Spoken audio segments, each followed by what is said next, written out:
Jangan lepas hari-hari kita daripada salawat kepada Nabi. Jangan lepas hari-hari kita daripada istighfar kepada Allah Subhanahu wa ta'ala. Karena itu langsung diperintahkan oleh Allah dan Rasulnya.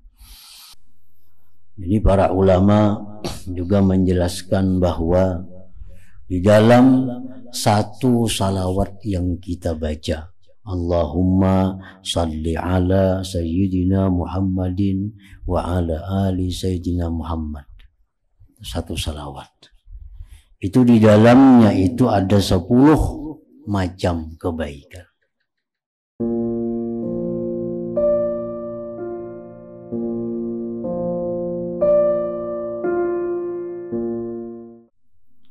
Fadilat artinya keutamaan bersalawat atas Nabi sallallahu alaihi wasallam.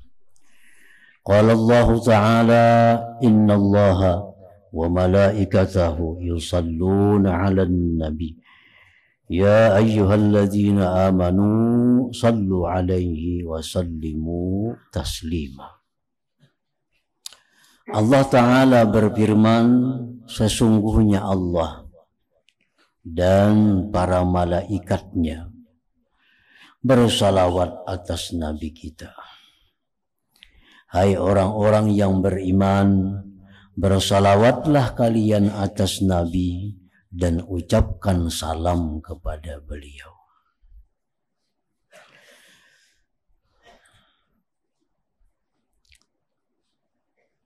Jadi para ulama berpendapat bahwa salawat kepada Nabi itu hukumnya adalah wajib di dalam sembahyang. Wajib di dalam sembahyang. Dan sunat yang sangat kuat di luar sembahyang. Ya ayyuhalladzina amanu, hai orang-orang yang beriman, bersalawatlah atas Nabi dan ucapkan salam. Wa qala sallallahu alaihi wasallam, dan sabda Nabi lagi, man shalla alayya min ummati kutiba lahu asyru hasanat. Barang siapa bersalawat atasku daripada umatku, ditulis baginya 10 kebajikan. Jadi para ulama juga menjelaskan bahwa di dalam satu salawat yang kita baca, Allahumma salli ala Sayyidina Muhammadin wa ala ali Sayyidina Muhammad. Satu salawat. Itu di dalamnya itu ada 10 macam kebaikan. Kebaikan pertama kita mengucap salawat itu adalah tajdidul iman billah, memperbaharui iman dengan Allah, maha nyari iman.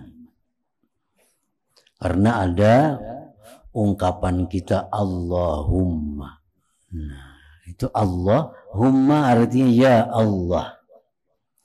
Ya Allah, ya-nya itu dibuang, diandak di ujung, ditukar dengan mim, lalu jadi Allahumma, asalnya ya Allah. Nah, jadi salawat itu satu kebaikannya ada memperbaharui, maha nyari iman dengan Allah. Yang kedua kebaikan salawat itu adalah tajdidul iman bi Rasulillah, memperbaharui iman dengan Rasulullah. Karena di situ disebutkan dari nama Nabi kita, Allahumma salli ala Sayyidina Muhammad. Yang ketiga, dalam ucapan salawat itu ada ta'zimullah. Ta'zimullah artinya mengagungkan Allah. Yang keempat, ta'zim Rasulillah, di situ ada mengagungkan kepada Rasulullah. Yang kelima, di dalam salawat itu ada talabu ziyadatid darajat di Rasulillah. Kita memintakan kepada Allah agar derajat Nabi selalu ditinggikan. Yang keenam, mahabbatur Rasul, dalam salawat itu ada cinta kepada Rasul. Yang ketujuh, di dalam salawat itu ada mahabbatu alihi, mencintai keluarga Rasul. Yang kedelapan, di dalam salawat itu ada takhalluq bi akhlaqillah, berakhlak dengan akhlak Allah. Nah, Allah bersalawat kepada Nabi, lalu kita pun juga bersalawat. Nah, artinya mencontoh akhlak Allah. Yang kesembilan, di dalam salawat itu ada asyukru li Rasulillah. Kita bersyukur kepada Rasulullah yang membawa hidayah kepada kita, yang mengenalkan agama kepada kita, kita bersyukur. Yang ke-10, di dalam salawat itu ada al-i'tirab annahu mubtakirun ilallah, bahwa kita berhajat kepada Allah Subhanahu wa ta'ala. Nah, jadi dalam satu salawat itu ada 10 kebaikan di dalamnya itu. Qila ya Rasulullah kaifa nusalli alaik. Ditanya Rasulullah, bagaimana kami bersalawat kepada engkau. Artinya kalau salam itu sudah tahu, Assalamu alaika ya Rasulullah. Nah, kalau salawat macam apa? Maka Rasulullah bersabda, qulu, baca ajar Nabi, Allahumma salli ala Muhammadin abdika wa ala alihi wa azwajihi wa zurriyyatihi kama sallaita ala Ibrahim wa ali Ibrahim wa barik ala Muhammadin wa azwajihi wa zurriyyatihi kama barakta ala Ibrahim wa ali Ibrahim innaka hamidum majid. Nah, ini salawat. Memang dalam salawat yang datang dari Nabi itu umumnya ada kalimat Sayyidina. Ada berbuat Sayyidina, junjungan kami, itu artinya. Kayak tadi ada Sayyidina, Allahumma salli ala Muhammadin abdika wa ala alihi. Ada Allahumma salli ala Sayyidina. Nah, jadi kalimat Sayyidina itu hanya tambahan daripada para ulama. Dan mereka mengatakan bahwa sunat itu hukumnya. Karena adaban lin Nabi, beradab bagi Nabi. Nah, jadi Allahumma salli ala Sayyidina Muhammadin.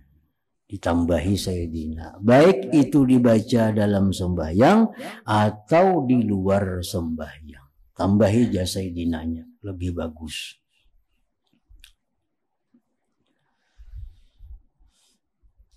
Nah, jadi ini salawat yang langsung diajarkan oleh Rasulullah. Ada salawat ini yang dikarang oleh sahabat, ada salawat yang dikarang oleh generasi tabi'in, ada sahabat yang disusun oleh generasi tabi'in, ada salawat yang disusun oleh para aulia, para ulama. Dan itu kadang jadi persoalan. Namun pada intinya tetap bahwa salawat yang langsung dari Nabi itu yang paling baik. Kadang kita baca tadi, Allahumma shalli ala nuril anwar wa sirril asrar. Nah, itu salawat dari aulia Allah. Dari Nabi kadang dikenal ada salawat itu. Itu salawat ulahan bikinan para wali. Sayyid Ahmad Al-Badawi, zuriat Nabi yang mengarang itu. Allahumma salli ala nuril anwar wa sirril asrar. Sama tadi lagi, Allahumma ya daimal fadli alal bariyah. Itu salawat dikarang oleh sahabat Nabi. Dia mengatakan Ibnu Abbas yang mengarang itu, bukan dari Nabi. Nah, karena jadi persoalan itu karena mereka cinta lawan Rasulullah, sangat cinta, mereka memuliakan Rasulullah, lalu sampai menyusun salawat untuk Rasulullah Sallallahu Alaihi Wasallam. Nah, jadi banyak sekali keutamaan salawat kepada Nabi ini. Banyak para ulama yang mengarang kitab yang khusus hanya memuat tentang salawat dan keutamaannya. Imam Ibnu Athaillah mengatakan, man fatahu kasratus salah wasyam falyuksir as-salatu ala nabi sallallahu alaihi wasallam. Orang yang di masa mudanya banyak ketinggalan sembahyang sunat. Orang yang di masa mudanya banyak ketinggalan puasa sunat. Nah, sekarang sudah tua. Puasa kada tapi kawal lagi. Sembahyang sudah kada tapi kawal lagi.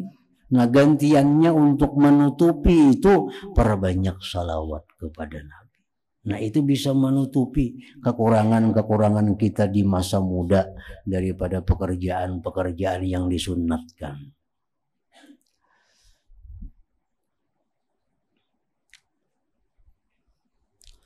Waruwiya dan diriwayatkan anna Umar radhiyallahu anhu bahwa Sayyidina Umar sumi'a, beliau didengar orang ba'da mauti Rasulullah sallallahu alaihi wasallam yabki, sesudah wafatnya Rasul, Umar bin Khattab itu menangis.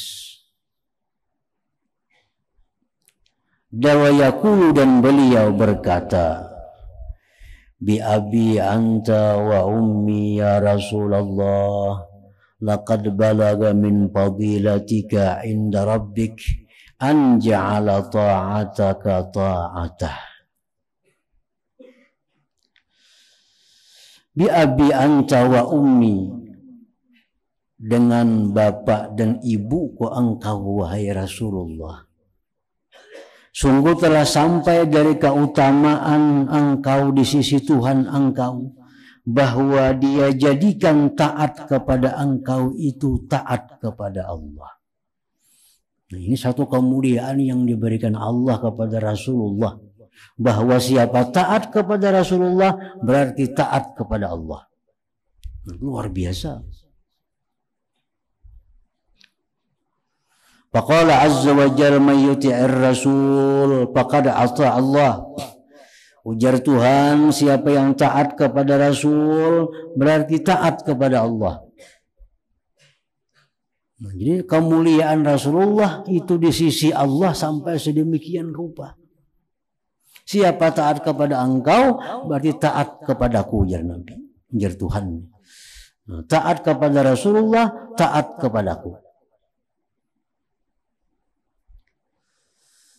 Nah, itu kemuliaan yang diberikan Allah kepada Rasulullah.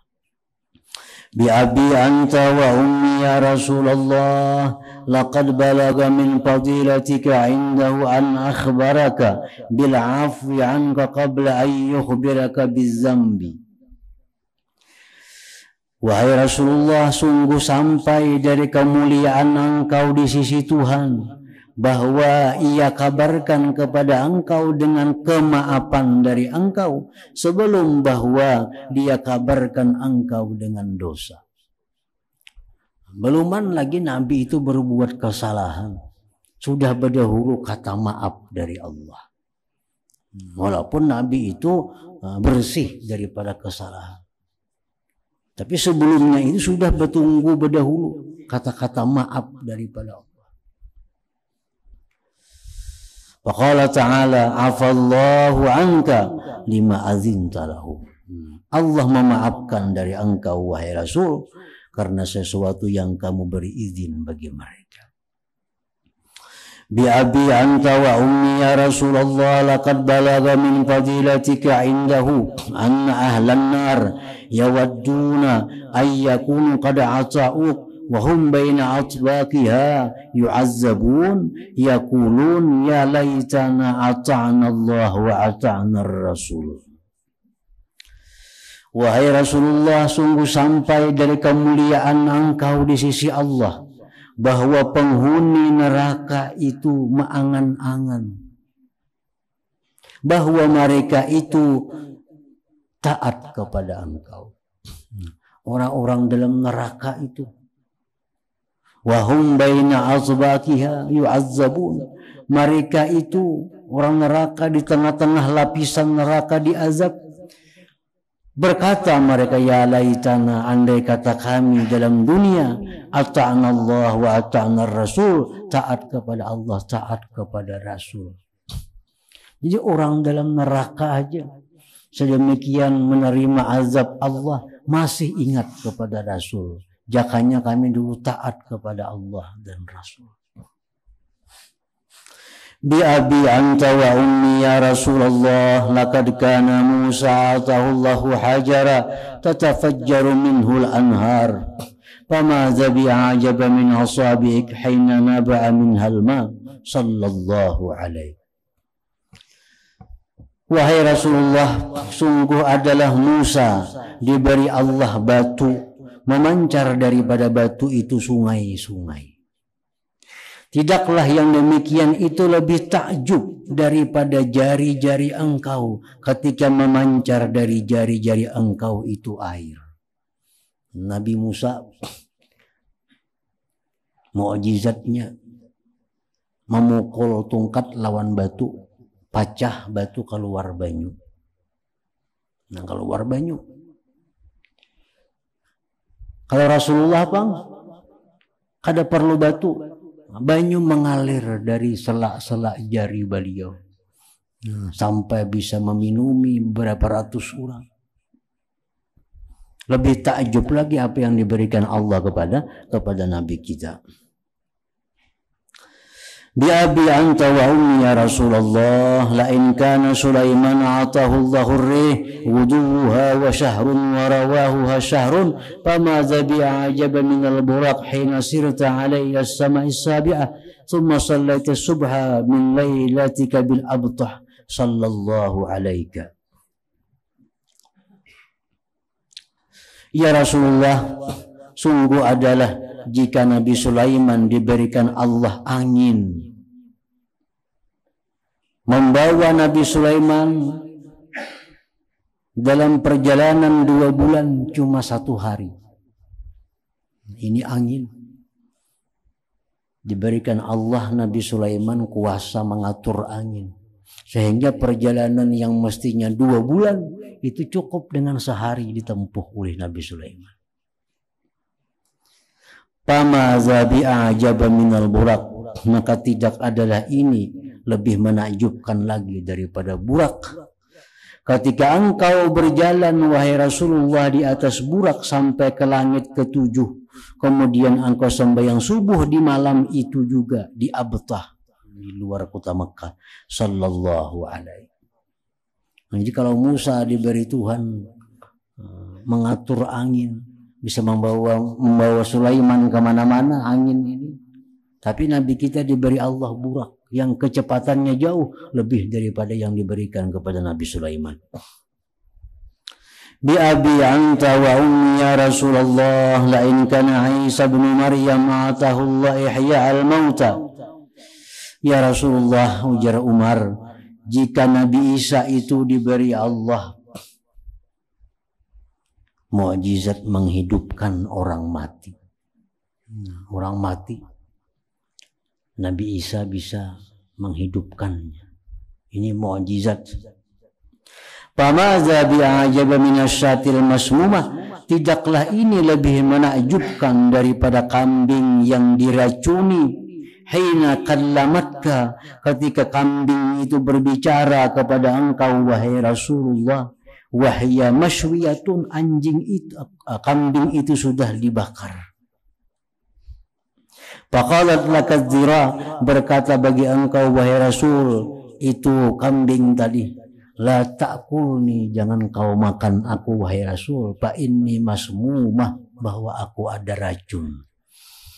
Nah, kalau Nabi Isa mukjizatnya menghidupkan orang mati.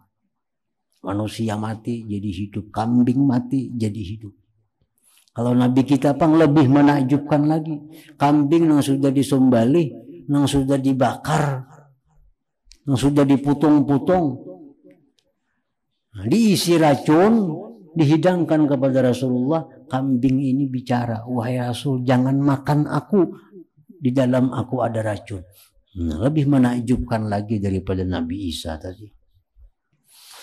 Bi abi anta wa ummi ya Rasulullah, laqad ittaba'aka fi qillati sinnika wa qisari umurik ma lam yattabi' nuhan bi kasrati sinni wa tuli umri. Wahai Rasulullah, ujar Umar, sungguh mengikuti akan engkau pada sedikit umur engkau, pendeknya usia engkau, sesuatu yang tidak mengikuti akan Nuh pada banyaknya umur Nuh, panjangnya umur Nuh. Itu Nabi Nuh umur 1000 tahun, cuma orang beberapa puluh aja yang beriman. Pada sekian ribu tahun, ratus tahun dakwahnya Nabi Nuh. Nah, sedangkan engkau wahai Rasulullah dalam waktu yang sangat pendek, cuma 23 tahun sekian, diikuti oleh banyak orang. Walaqad amana bikal katsir, sungguh beriman dengan engkau wahai Rasulullah orang yang banyak. Wa ma amana ma'ahu illal qalil, tidak ada beriman beserta Nuh melainkan hanya sedikit. Walaqad labistas sub, engkau wahai Rasulullah telah memakai pakaian dari bulu. Warakibtal himar, engkau menunggang himar. Wa ardabta khalfaka, engkau membuncing orang di belakang engkau. Wa wada'ta ta'amaka 'alal 'ar, dan engkau meletakkan makanan engkau di atas bumi. Wala'ikta asabi'aka, engkau jilat jari-jari engkau sesudah engkau makan. Tawadu'an minka, karena tawadu' daripada engkau. Fasallallahu alaika wasallam, salawat Allah atas engkau dan salam. Nah, ini salawat Sayyidina Umar ngarannya. Yang salawat itu dicampur dengan puji-pujian kepada Rasulullah sallallahu alaihi wasallam. Nah, kemudian fadilatul istighfar, keutamaan istighfar. Qala Allah azza wa jalla, walladzina idza fa'alu fahishatan aw zalamu anfusahum dzakarullah fastaghfaru li dzunubihim. Orang-orang yang memperbuat kejahatan atau mereka menganiaya diri mereka. Orang yang berbuat dosa itu disebut menganiaya diri. Kenapa? Karena bakal membuat diri ke neraka. Orang yang melakukan maksiat disebut Tuhan menganiaya dirinya sendiri.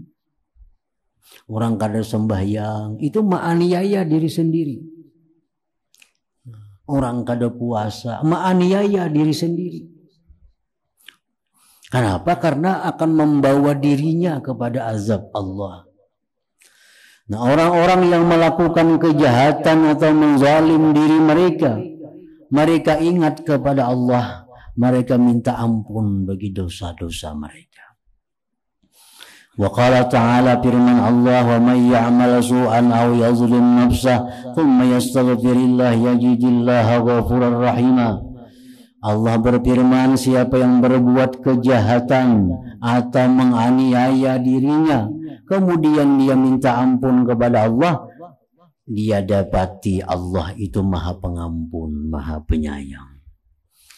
Wa qala ta'ala, firman Allah lagi, fasabbih bihamdi rabbika wastaghfirhu, bertasbihlah kepada Allah dengan memuji Tuhan engkau. Minta ampun kepada Allah, innahu kana tawwaba, Allah itu sungguh maha penerima tobat. Wa qala ta'ala, firman Allah, wal mustaghfirina bil ashar. Wa qala ta'ala, kanu qalilan minal laili ma yahja'un wa bil ashari hum yastaghfirun. Adalah mereka itu sedikit dari malam hari mereka tidur, dan mereka di waktu sahur minta ampun kepada Allah subhanahu wa ta'ala. Wa kana sallallahu alaihi wasallam yuksiru ayyakula, adalah Nabi seringkali mengatakan subhanakallahumma wa bihamdik Allahumma ghfirli innaka antat tawwabur rahim. Nah, istighfar ini sama lawan salawat tadi. Ada istighfar yang langsung dari Nabi. Astaghfirullah, itu dari Nabi. Atau astaghfirullahalazim alladzi la ilaha illa huwal hayyul qayyum wa atubu ilaih, itu dari Nabi juga. Subhanallah bihamdi subhanallahil azim astaghfirullah, dari Nabi juga. Banyak juga istighfar ini adalah ulahan bikinan daripada orang-orang sesudah Nabi.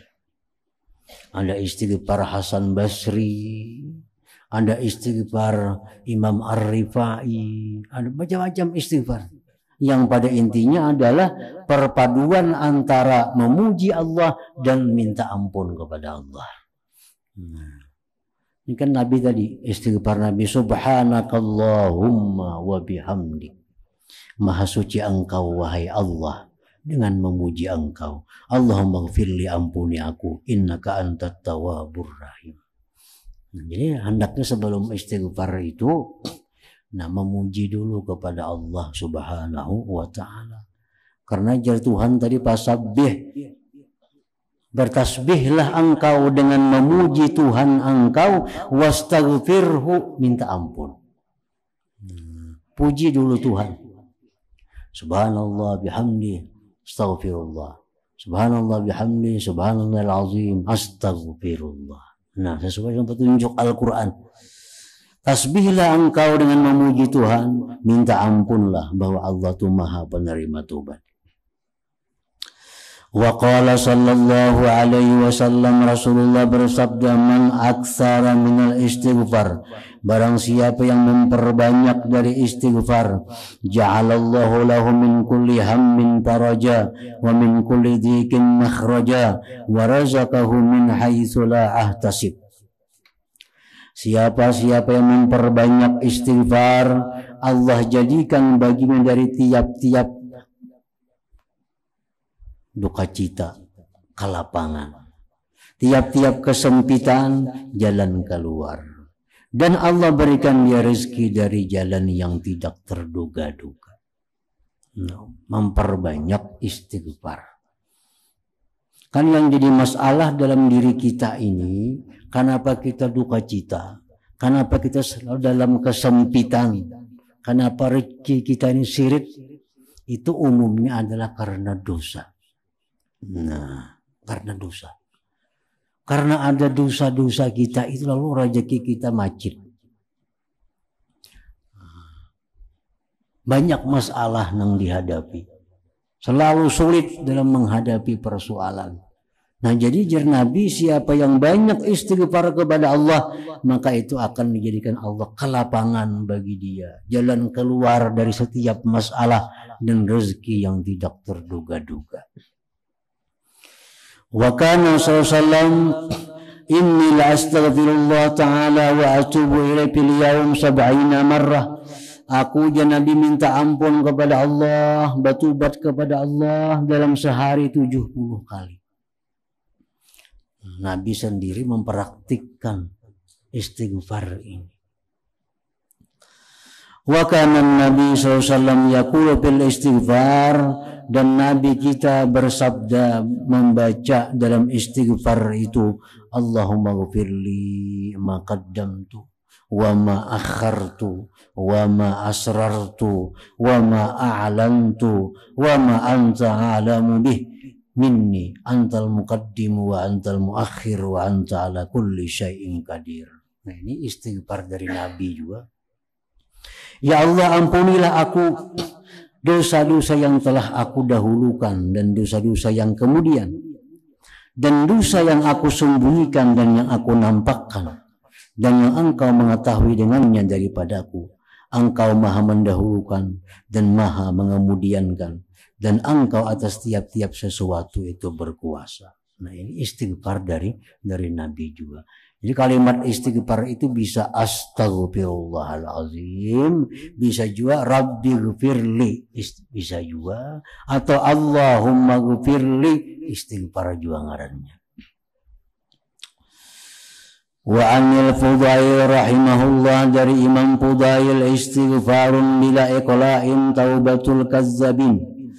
Istighfar lawan Tuhan tapi kada berhenti daripada dosa, itu ngarannya taubat orang-orang yang mendustakan kepada Allah Ta'ala.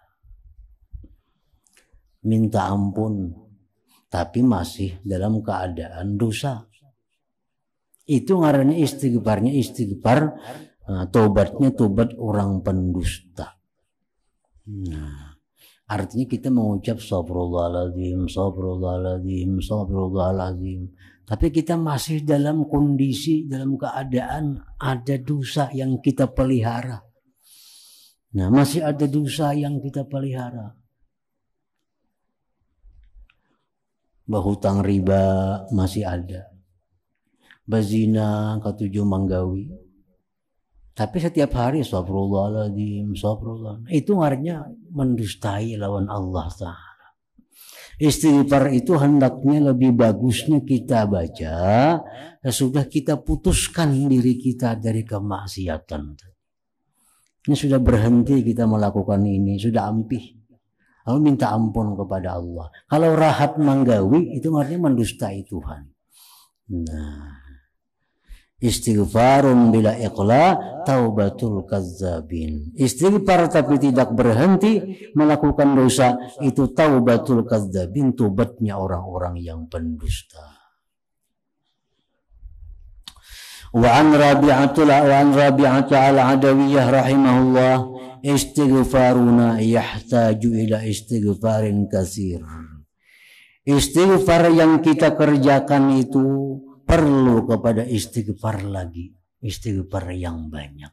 Nah, kita astagfirullahalazim, mbak istighfar nih. Jangan-jangan kita istighfar nih mendustai Allah, minta ampun, tapi pada nyatanya kita kada minta ampun. Nah, jadi istighfar itu perlu lagi kepada istighfar. Karena istighfar yang pertama ini kita masih dalam dosa. Contohnya, laki-laki memakai emas, baik galang, kalung atau apa, lalu mengucap astagfirullahaladzim. Nah, ini masih dalam pakaiannya. Nah, ini ngarannya mendustai Allah Subhanahu wa Ta'ala. Nah, lepaskan dulu galang emas, dilepaskan cincin emas, dilepaskan. Niatkan kada hendak lagi memakai ini, kada boleh, aku laki-laki. Nah, hanya astagfirullah, itu bagus. Kalau rahat memakai kalung itu, rahat memakai cincin emas itu, beristighfar lawan Tuhan, itu ngarannya mendustai Allah Subhanahu wa Ta'ala. Nah, jadi istighfar semacam inilah yang perlu lagi kepada istighfar yang banyak. Nah, jadi salawat kepada Nabi dan istighfar minta ampun kepada Allah itu hendaknya kita jadikan pekerjaan kita hari-hari ini. Jangan lepas hari-hari kita daripada salawat kepada Nabi. Jangan lepas hari-hari kita daripada istighfar kepada Allah Subhanahu wa Ta'ala. Karena itu langsung diperintahkan oleh Allah dan Rasulnya.